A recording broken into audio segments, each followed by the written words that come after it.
Okay, so this past February, I'd say I had the experience of a lifetime. I don't know, it was kind of cool.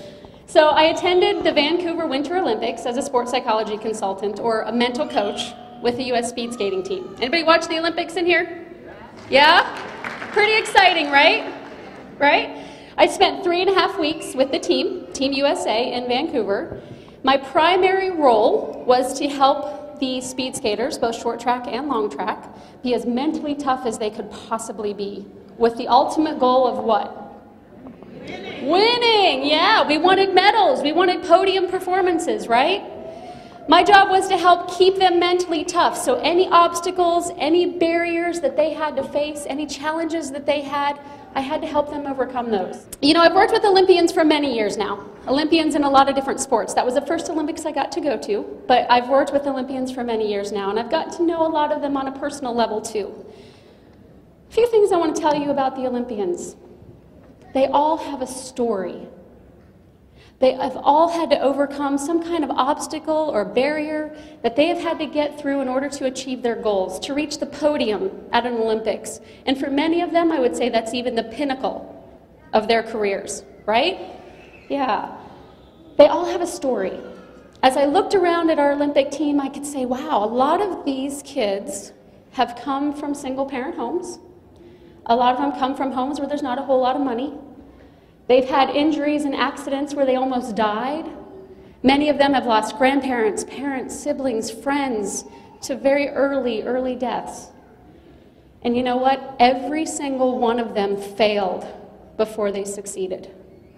That's not the kind of stuff that ESPN or NBC would show you, right? But they all have a story. They all had to overcome something. Any of that sound familiar? Yeah. You are more like them than you are different.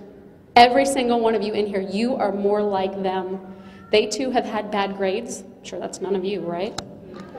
No. They've had bad grades, they've had broken hearts, they've had failed performances. Just like you. You know, regardless of what the public thinks about the Olympics, I know when I was younger, I would always look at the Olympians and think, wow, those are really special people. Those are really cool people, right? They must have something that I don't have. But what I realized over years of working with the Olympians, I'm going to let you in on a little secret. They're not special people. They're regular people who've worked really, really hard to achieve their dreams, to get where they are. They've overcome those obstacles. They've overcome the barriers. Every single time they fell down, they got back up again. Every single time someone said, you can't do that, that's going to be way too difficult for you, they would stand up and say, oh yeah? Watch me. Just like you, graduates. You have done that. You have overcome the obstacles, the barriers, the difficulties. You didn't listen to the naysayers when they said, distance learning? Are you kidding me? You must be crazy. You're never going to finish that degree. And look where you are today, right? You have achieved your podium. You have made it through the barriers, the obstacles. You didn't listen when they said it can't be done. And you're here today, and every single one of you, in my mind, you are an academic Olympian. Absolutely. Absolutely. Yeah, give yourselves a hand. You should. Be proud. Be proud. You know, for many of you, if you think of the Olympian stories, their story is your story.